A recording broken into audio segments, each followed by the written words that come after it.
মাত্র 1 কাপ আটা দিয়ে সকালে ব্রেকফাস্ট বা সন্ধ্যার টিফিন বা বাচ্চাদের স্কুলের টিফিন সব কিছুই কিন্তু একটা রেসিপি দিয়ে হয়ে যাবে।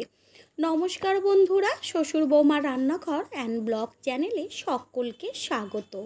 নরম তুলতুলে এই রেসিপি মুখে দিলেই গলে যাবে।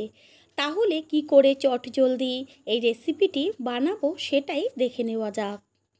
সবার প্রথমে রেসিপিটি তৈরি করার জন্য এইখানে আমি ছোট এক বাটি আটা নিয়েছি। আপনারা চাইলে আটার পরিবর্তে কিন্তু ময়দা দিয়েও করতে পারেন। তারপর আটার মধ্যে দিয়ে দিচ্ছি পরিমাণ অনুযায়ী লবণ, আর দেব হাফ চা চামচ চিনি। চিনি কিন্তু একদম অল্প ব্যবহার করবেন। আর দেব বেকিং পাউডার। ছোট এক বাটিতে আমি এইখানে হাফ চা চামচ বেকিং পাউডার ব্যবহার করেছি। এইবার চিনি, লবণ আর বেকিং পাউডারটা ভালো করে আটার সাথে মিশিয়ে নেব। তারপর অল্প অল্প করে জল দিয়ে একটা ব্যাটার তৈরি করব।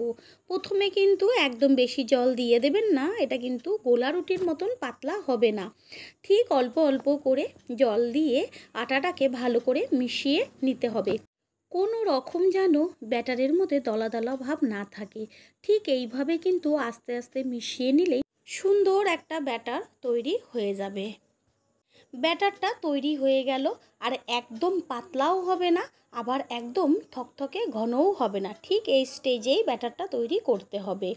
এবার একটি ঢাকনা দিয়ে ঢেকে রাখবো। যদি হাতে সময় না থাকে 10 মিনিট মতন ঢেকে রাখলেই হয়ে যাবে। আর এই সময়ের মধ্যে অন্যদিকে গ্যাসের ওভেনে একটা ছাঁকনি মতন রেখে তারপরে দুটো শুকনো লঙ্কা আর টমেটোটা পুড়িয়ে নেব। লঙ্কা তো দিতে দিতেই পুড়ে যায়, লঙ্কা দুটো একটু নামিয়ে নিয়ে তারপরে কিন্তু টমেটোটা খুব ভালো করে পুড়িয়ে নিতে হবে। টমেটোর গায়ে একটু তেল মাখিয়ে নিয়েছিলাম, তাহলে খোসাটা ছাড়াতে খুব সুবিধা হবে। এইভাবে এপিট ওপিট করে টমেটোটাকে খুব ভালো করে পুড়িয়ে নেব। পুরনো বন্ধুদের সবসময় পাশে থাকার জন্য অনেক অনেক ভালোবাসা। আর নতুন বন্ধুরা আমাদের রেসিপিগুলো যদি কোথাও ভালো লেগে থাকে তাহলে সাবস্ক্রাইব করে দেওয়ার অনুরোধ রইল, ও পাশে থাকা বেল আইকনে ক্লিক করলে পরবর্তী ভিডিওগুলো সবার আগে আপনাদের কাছে পৌঁছে যাবে। টমেটো পুড়িয়ে নেওয়া হয়ে গেল। এবার টমেটোটাকে নামিয়ে ঠান্ডা করে নেব।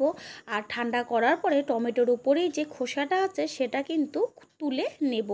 আর ওইদিকে লঙ্কা দুটোকে ভেঙে একদম গুঁড়ো গুঁড়ো করে দেব। টমেটোর গায়ের থেকে খোসাটা ছাড়িয়ে নিয়েছি। এবার টমেটোটাকে ছোট ছোট একদম টুকরো করে নেব। টমেটো একদম ছোট ছোট টুকরো করে নিয়েছি। এবার গ্যাসের ওভেনে কড়াই বসিয়ে কড়াইটা গরম করে নিয়ে এতে দিয়ে দিচ্ছি 1 চা চামচ সাদা তেল। আর তেল গরম হয়ে গেলে এর মধ্যে দিচ্ছি কুচিয়ে নেওয়া রসুন। এই চাটনিতে কিন্তু রসুনটা অবশ্যই ব্যবহার করবেন, আর চাটনিটা কিন্তু ভীষণ টেস্টি হয়। রসুনটা হালকা করে ভেজে নেব। রসুনের থেকে কিন্তু কাঁচা গন্ধটা চলে গেছে। আর তারপরে এর মধ্যে দিয়ে দিচ্ছি কেটে নেওয়া টমেটো আর সামান্য একটু লবণ দিয়ে ভালো করে একটু নেড়ে চেড়ে ঘুটে দিতে হবে। গ্যাসের ফ্লেম মিডিয়ামে রেখে 3 থেকে 4 মিনিট ওয়েট করলেই কিন্তু চাটনিটা পারফেক্ট রেডি হয়ে যাবে। যেহেতু টমেটোটা পোড়া, সেই কারণে টমেটোর ভেতরটা তো আগে থেকেই নরম হয়েই ছিল, আর তেলে দেওয়া মাত্রই একদমই কিন্তু গলে যাবে। দেখাই যাচ্ছে যে টমেটোটা কত সুন্দর একটা কালার চলে এসছে। এবার গ্যাসটা অফ করে দিয়ে চাটনিটা একটি পাত্রে তুলে নেব। চাটনি কিন্তু আমাদের পারফেক্ট রেডি হয়ে গেছে। আর অন্যদিকে যে ব্যাটারটা আমরা ঢেকে রেখেছিলাম, এবার ব্যাটারটাকে আবারও একটা চামচের সাহায্যে ভালো করে নেড়ে চেড়ে মিশিয়ে নেব। তারপরে গ্যাসের ওভেনে একটা কড়াই বসিয়ে কড়াইটাকে গরম করে নিয়ে দেব সামান্য নামমাত্র একটু সাদা তেল। তারপরে কড়াইয়ের গায়ে ভালো করে একটু তেলটা মাখিয়ে নেব। এখানে আপনারা কিন্তু তাওয়াও ব্যবহার করতে পারেন, যে কোনো কিছুতেই কিন্তু রেসিপিটা তৈরি হয়ে যাবে। এবার একটা ডুবো হাতার সাহায্যে আস্তে করে ব্যাটারটাকে কড়াইয়ের মধ্যে ঠিক এক জায়গায় ছেড়ে দিতে হবে। আর ছাড়া মাত্রই দেখবেন কিন্তু যে এরকম ঠিক ফুটো ফুটো হয়ে যাচ্ছে। ঢাকার আগেই এই অবস্থা। তারপরে গ্যাসের ফ্লেম একদম লোতে রেখে একটি ঢাকনা দিয়ে ঢেকে রাখবো। 2 থেকে 3 মিনিটের মধ্যেই কিন্তু এই রেসিপিটা কমপ্লিট হয়ে যায়।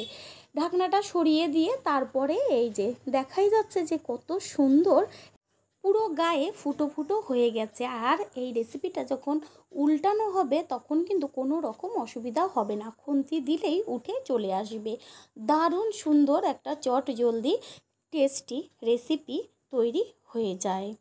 তারপরে কিন্তু আর তেলের কোনো প্রয়োজন নেই, আপনারা চাইলে তেল দিতে পারেন, তবে তেল কিন্তু লাগে না। আবারও একটি করে দেখাচ্ছি, ডুবো হাতার সাহায্যে ঠিক দিয়ে দিলাম। ঠিক একইভাবে কিন্তু দেখেন কত সুন্দর পুরোটাই ফুটো ফুটো হয়ে যাবে। তারপর একটা ঢাকনা দিয়ে ঢেকে দেব, আর 2 থেকে 2.5 মিনিট পর ঢাকনাটা সরিয়ে খুন্তি দিয়ে হালকা করে কিন্তু একটু খোঁচা দিলেই রেসিপিটা উঠে চলে আসবে। ঠিক এইভাবেই কিন্তু সমস্তগুলো আমি একইভাবে করে নেব। তৈরি হয়ে গেল আজকের রেসিপি। এটা কিন্তু ঠিক এরকম চাটনি দিয়ে খেতে ভালো লাগবে, সস দিয়ে ভালো লাগবে, আবার কিন্তু কেউ যদি দুধ দিয়েও পছন্দ করেন তাও খেতে পারেন, গুড় দিয়েও ভালো লাগবে। আশা করি রেসিপিটি ভালো লাগবে। আর যদি ভালো লেগে থাকে একটা লাইক, কমেন্ট, শেয়ার করে অবশ্যই জানাবেন।